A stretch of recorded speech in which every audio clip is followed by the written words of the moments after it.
Hello student, आप लोगों का बहुत बहुत स्वागत है इस प्यारे से चैनल में। तो पिछले क्लास में हम लोगों ने कुछ IUPAC नाम करने का कुछ नियम हम लोगों ने देखा था। इसमें कुछ और नियम को लेकर के हम आपके सामने प्रस्तुत हुए हैं। तो चलिए, 2 नियम हम लोग कवर कर चुके हैं। अब तीसरा नियम यहाँ पे हम लोग देखेंगे। तो तीसरा नियम क्या कहता है कि यदि उपसंयोजन यौगिक पर क्या कह रहा है, यदि उपसंयोजन यौगिक पर पॉजिटिव का आवेश है तो धातु परमाणु का नाम जो धातु होता है वही लिखा जाता है। यानी कि यदि किसी भी कॉम्प्लेक्स कंपाउंड में, किसी भी उपसंयोजन यौगिक में यदि कॉम्प्लेक्स कंपाउंड जो है उस पर अगर प्लस का चार्ज है, उस पर अगर पॉजिटिव का चार्ज है, तो उसमें उपस्थित जो धातु परमाणु है उसका हम लोग वही नामकरण लिख देते हैं। सिंपल नाम उसका वही हम लोग लिख देते हैं। जैसे अगर फेरस है उसको हम लोग, यानी कि Fe है तो उसको हम लोग क्या लिख देंगे, फेरस लिख देंगे। निकिल है तो क्या लिख देंगे, निकिल लिख देंगे, ठीक ना। Cu है तो क्या लिख देंगे, कापर लिख देंगे, ठीक है ना। तो ये सब होता है कि अगर कॉम्प्लेक्स आयन पर पॉजिटिव का चार्ज होता है तब उसका सिंपल जो धातु परमाणु होता है उसका वही नामकरण लिख दिया जाता है, ठीक है ना। जैसे देखिए आपके सामने ये कोई एग्जांपल दिया गया है, स्क्वायर ब्रैकेट में CONH3 का 4, इसके बाद यहाँ पे क्या है आपका SO4 है। यहाँ पे पहले हम लोग ऑक्सीकरण संख्या निकालेंगे और ऑक्सीकरण संख्या किसका निकाला जाता है, केंद्रीय धातु परमाणु का ही ऑक्सीकरण संख्या निकाला जाता है, ठीक है ना। तो केंद्रीय धातु परमाणु यहाँ पे क्या है, CO है, तो इसका निकालना होता है, इसको हम लोग X मानते हैं। तो अगर आप निकालेंगे यहाँ पे तो हो जाएगा प्लस में 2, यहाँ पे इसकी ऑक्सीकरण संख्या आ जाएगी। कैसे, इसको अगर आपको समझ में नहीं आता है क्या बोलते हैं कि ऑक्सीकरण संख्या निकालना, तो प्ले लिस्ट में जाकर के आप लोग देख लीजिएगा, चेक कर लीजिएगा कि ऑक्सीकरण संख्या किसी भी सेंट्रल मेटल एटम का कैसे कैलकुलेट किया जाता है, ठीक है ना। देखिए तो यहाँ पे ऑक्सीकरण संख्या कितना आ जाएगा, CO का प्लस में 2 आ जाएगा, ठीक है ना। देखिए अब हम लोग नामकरण करते हैं। नामकरण में पहला नियम आपको बताया गया था कि सबसे पहले हम लोग उसका नामकरण करते हैं जिस पर यानी कि पॉजिटिव का चार्ज होता है। अब यहाँ पे देखिए ये जो कॉम्प्लेक्स है ये लेफ्ट साइड में प्रेजेंट है। सीधा सीधा मतलब यही है, इसको समझिएगा कि अगर कॉम्प्लेक्स आयन या फिर जो भी अगर लेफ्ट में प्रेजेंट है तो उस पर आपका पॉजिटिव का चार्ज होगा और जो राइट में होगा उसका क्या होगा, निगेटिव का चार्ज होगा उस पर, ठीक है ना। तो यहाँ पे ये जो कॉम्प्लेक्स है ये आपका लेफ्ट साइड में प्रेजेंट है, मतलब ये कॉम्प्लेक्स जो होगा इस पर पॉजिटिव का चार्ज आएगा, और ये जो आपका SO4 है ये राइट साइड में प्रेजेंट है, इस पे आपका निगेटिव का चार्ज आएगा। यहाँ पे ये जो कॉम्प्लेक्स है ये पॉजिटिवली चार्ज है, इस पर धनात्मक आवेश है, तो इसमें ये जो धातु परमाणु है उसका नामकरण हम लोग सिंपल लिख देंगे, यानी CO है तो इसको हम लोग क्या लिख देंगे, कोबाल्ट लिख देंगे। और सब नियम आप लोगों को मालूम ही है। क्या करते हैं, सबसे पहले नामकरण हम लोग क्या करते हैं, लिगेंड का करते हैं। लिगेंड में लिगेंड की संख्या को यहाँ पे पहले लिखा जाता है, कितना लिगेंड यहाँ पे प्रेजेंट है, कितना लिगेंड है, 4 है, तो 4 को हम लोग क्या बोलते हैं, टेट्रा बोलते हैं। क्या बोलते हैं, टेट्रा। तो हो जाएगा टेट्रा। इसके बाद फिर NH3 को हम लोग क्या बोलते हैं, एमीन बोलते हैं, हो जाएगा टेट्रा एमीन। इसके बाद CO है, इसको हम लोग सिंपल लिख देंगे कोबाल्ट। क्या लिख देंगे, कोबाल्ट। और तुरंत इसकी ऑक्सीडेशन नंबर, जैसे ही हम लोग सेंट्रल मेटल एटम लिखते हैं तुरंत बाद इसकी ऑक्सीकरण संख्या लिखा जाता है, और इसकी ऑक्सीकरण संख्या क्या होती है, प्लस में 2 होती है। यहाँ पे क्या हो जाएगा, रोमन अंक में क्या हो जाएगा, यहाँ पे 2 हो जाएगा, क्लियर ना। और यहाँ पे अब बचा SO4। SO4 को हम लोग क्या बोलते हैं, सल्फेट, तो हो जाएगा यहाँ पे सल्फेट। ये हो जाएगा इसका IUPAC नाम, टेट्रा एमीन कोबाल्ट ब्रैकेट में सेकंड, और क्या हो जाएगा यहाँ पे सल्फेट हो जाएगा, क्लियर। और एक एग्जांपल इसका देख लेते हैं। जैसे यहाँ पे एग्जांपल दिया गया है CONH3 का 4, इसके बाद यहाँ पे दिया गया है H2O, यहाँ पे दिया गया है Cl, और स्क्वायर ब्रैकेट बंद, इसके बाहर यहाँ पे लिखा हुआ है Cl2। इसमें भी देखिए ये जो कॉम्प्लेक्स है इस पर कौन सा चार्ज है, पॉजिटिव का चार्ज है। तो जब पॉजिटिव का चार्ज है तो इसका सिंपल नामकरण करने के लिए, IUPAC नाम करने के लिए हम लोग क्या करेंगे, सिंपल जो CO है इसको हम लोग कोबाल्ट बोलते हैं, तो IUPAC नाम लिखते समय भी इसको हम लोग क्या बोलेंगे, कोबाल्ट ही बोलेंगे, ठीक है ना। तो चलिए नामकरण कर दीजिए। सबसे पहले हम लोग क्या करेंगे, इसमें ऑक्सीकरण संख्या निकालेंगे। ऑक्सीकरण संख्या इसमें कितना आ जाएगा, प्लस में 3 आ जाएगा, आप लोग निकाल करके चेक कर लीजिएगा, ठीक है ना।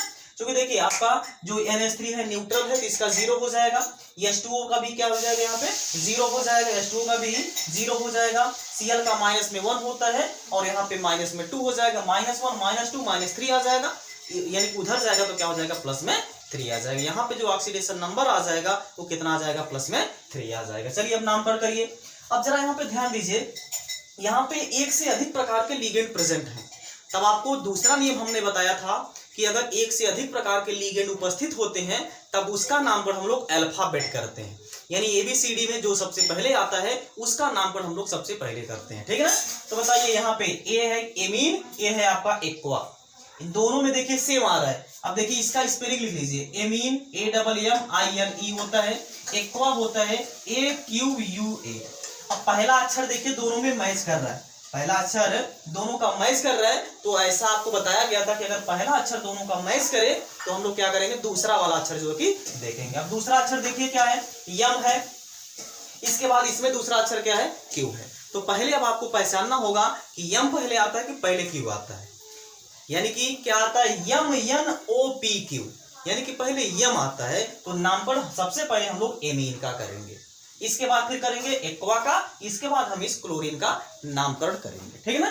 तो चलिए देखिए यहाँ पे इसका IUPAC नाम क्या हो जाएगा, 4 एमीन है तो क्या लिखेंगे इसको हम लोग टेट्रा एमीन, ठीक है ना, क्या हो जाएगा टेट्रा एमीन। इसके बाद फिर क्या हो जाएगा, एक्वा हो जाएगा, टेट्रा एमीन एक्वा। इसके बाद Cl है तो इसको हम लोग क्या बोलेंगे, क्लोरिडो बोलेंगे, क्या बोलेंगे, क्लोरिडो बोलेंगे, टेट्रा एमीन एक्वा क्लोरिडो। अब क्या बचा आपका CO, CO का नाम हम लोग यहाँ पे सिंपल लिख देंगे, क्या कोबाल्ट लिखेंगे और ब्रैकेट में तुरंत इसकी ऑक्सीकरण संख्या कितना आ जाएगा भाई आपका 3 आ जाएगा, तो रोमन अंक में क्या हो जाएगा 3 और बाहर आपका क्या लगा है Cl2 लगा है, इसको हम लोग क्या लिख देंगे क्लोराइड लिख देंगे, क्या लिख देंगे क्लोराइड यहाँ पे हो जाएगा। अब यहाँ पे डाइक्लोराइड नहीं लिखेंगे, लिगेंड में ही केवल उसकी संख्या को रिप्रेजेंट किया जाता है, और यहाँ पे जो काउंटर आयन होते हैं, काउंटर आयन में हम लोग उसका नंबर नहीं देखते हैं, केवल जो ये टर्म प्रेजेंट होता है उसी टर्म का हम लोग यहाँ पे केवल नामकरण कर देते हैं। क्लियर ना। ये हो गया आपका अगला नियम, इसको नोट करिए, इसके बाद फिर अगले नियम की तरफ चलते हैं, नोट कर लीजिए।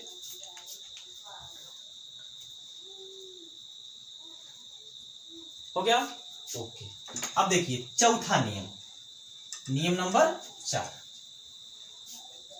नियम नंबर 4 क्या कहता है कि यदि, नियम नंबर 4 क्या कहता है, यदि उपसह संयोजन यौगिक, उपसह संयोजन यौगिक, यौगिक पर निगेटिव का चार्ज हो, निगेटिव का आवेश हो तो केंद्रीय धातु परमाणु, केंद्रीय धातु परमाणु, केंद्रीय धातु परमाणु के अंत में, के अंत में 8 जोड़ देते हैं, 8 जोड़ देते हैं। देखिए ध्यान समझिए, नियम अगला क्या कह रहा है कि यदि उपसह संयोजन यौगिक पर निगेटिव का आवेश हो तो केंद्रीय धातु परमाणु के अंत में 8 जोड़ देते हैं, यानी ATE क्या कर दिया जाएगा, ATE इसमें जोड़ दिया जाएगा। अगर जो कॉम्प्लेक्स कंपाउंड है इस पर अगर निगेटिव का चार्ज है तो इसका IUPAC नाम करते समय जो केंद्रीय धातु परमाणु होगा उसके अंत में हम लोग 8 जोड़ देंगे, यानी ATE उसमें जोड़ दिया जाएगा। क्लियर ना। देखिए अब इसका एक एग्जांपल देख लीजिए, जैसे ये है K4, यहाँ पे NiCN का 4, ये है यहाँ पे। अब देखिए ये जो कॉम्प्लेक्स है इस पर कौन सा चार्ज होगा, निगेटिव का चार्ज होगा, क्योंकि यहाँ पे काउंटर आयन लेफ्ट साइड में है, इस पर जो है कि पॉजिटिव का चार्ज होगा, इस पर जो होगा आपका निगेटिव का चार्ज होगा। यहाँ पे जो कॉम्प्लेक्स है इस पर निगेटिव का चार्ज है, इस पर निगेटिव का चार्ज होने का मतलब ये क्या है, यहाँ पे आपका इसमें हम लोग जो धातु परमाणु होगा इसका नामकरण करने के लिए अंत में हम लोग क्या कर देंगे, 8 जोड़ देंगे। ठीक है ना। देखिए सबसे पहले ऑक्सीकरण संख्या निकाल लीजिएगा Cn का, तो सॉरी Ni का निकलेगा ऑक्सीकरण संख्या, तो क्या आ जाएगा यहाँ पे प्लस में 2 आ जाएगी इसकी ऑक्सीकरण संख्या, ठीक है ना। तो क्या करेंगे, इसका नामकरण करिए। पहले देखिए यहाँ पे क्या है, K4 है, इसको हम लोग क्या लिखेंगे, पोटेशियम लिखेंगे। क्या लिखेंगे, पोटेशियम लिखेंगे, ठीक। अब क्या हो जाएगा, अंदर चलिए, टेट्रासाइनो 4 है, जिसको हम लोग क्या बोलते हैं, टेट्रासाइनो बोलेंगे, ठीक है ना। क्या हो जाएगा, टेट्रासाइनो। इसके बाद फिर निकिल है, अब इसके अंत में हम लोग 8 जोड़ देंगे, निकिल के अंत में 8 जोड़ देंगे तो क्या हो जाएगा, निकिलेट हो जाएगा। क्या हो जाएगा, निकिलेट हो जाएगा, निकिलेट। और इसका ऑक्सीकरण संख्या तुरंत लिख देंगे, कितना आया था इसका ऑक्सीकरण संख्या, बोलिए, सॉरी यहाँ पे इसकी ऑक्सीकरण संख्या कितनी आ जाएगी, 0 आ जाएगी। कितनी आ जाएगी, 0 आ जाएगी। तो यहाँ पे इसकी ऑक्सीकरण संख्या क्या हो जाएगी, यहाँ पे 0 हो जाएगी, क्लियर। तो ये हो जाएगा इसका IUPAC नाम, ठीक है ना, यानी पोटेशियम टेट्रासाइनो निकलेट, और ब्रैकेट में यहाँ पे क्या हो जाएगा, 0 हो जाएगा। बात समझ में आ गया ना। तो ये है इसका कुछ एग्जाम्पल, और एक आपको एग्जाम्पल इसका हम लोग देख लेते हैं। जैसे यहाँ पे है K3, यहाँ पे है आपका FeCN का 6, ठीक है ना। ये जैसे है कॉम्प्लेक्स कंपाउंड दिया गया है, इसमें भी देखिए ये जो कॉम्प्लेक्स है इस पर निगेटिव का चार्ज है, तो निगेटिव का चार्ज होने का मतलब यहाँ पे क्या है, जो मेटल होगा, जो केंद्रीय धातु परमाणु होगा, उसके अंत में हम लोग 8 जोड़ देंगे, ठीक है ना। तो देखिए सबसे पहले पोटेशियम का ऑक्सीकरण संख्या निकालेंगे, यहाँ पे कितना आ जाएगा, प्लस में 3 आ जाएगा, निकाल लीजिए, ठीक। तो हो जाएगा यहाँ पे पोटेशियम, क्या हो जाएगा, पोटेशियम हो जाएगा। इसके बाद Cn कितना है, 6 है, तो क्या लिखेंगे इसको, हेक्सा। क्या लिखेंगे, हेक्सा। Cn को हम लोग क्या बोलते हैं, साइनो, तो हो जाएगा हेक्सा साइनो। अब देखिए आयरन क्या करता है, तो इसको हम लोग फेरस बोलते हैं, तो अंत में 8 जोड़ देंगे तो क्या हो जाएगा, फेरेट हो जाएगा, और ब्रैकेट में इसकी ऑक्सीकरण संख्या क्या आ जाएगा, 3 आ जाएगा, क्लियर ना। तो क्या हो जाएगा, पोटेशियम हेक्सासाइनो फेरेट, इसका IUPAC नाम हो जाएगा, क्लियर। तो ये था कुछ नियम जिसकी सहायता से आप लोग IUPAC नाम किसी भी कॉम्प्लेक्स कंपाउंड का बड़े ही आसानी से सरलता पूर्वक यहाँ से कर सकते हैं। ये 4 नियम था। अब कुछ और नियम है, जैसे कोई ब्रिज टाइप का अगर कोई कॉम्प्लेक्स कंपाउंड दिया गया है, उसका IUPAC नाम हम लोग कैसे करेंगे, ये सब का जो डिस्कशन है उसको हम लोग नेक्स्ट क्लास में करेंगे, ठीक है ना। तो अब हम लोग मिलते हैं नेक्स्ट क्लास में, तब तक आप लोग जहाँ पे रहिए, स्वस्थ रहिए, मस्त रहिए, खुश रहिए, अपने माता पिता का ख्याल रखिए। हम मिलते हैं नेक्स्ट क्लास में। जय हिंद, जय भारत।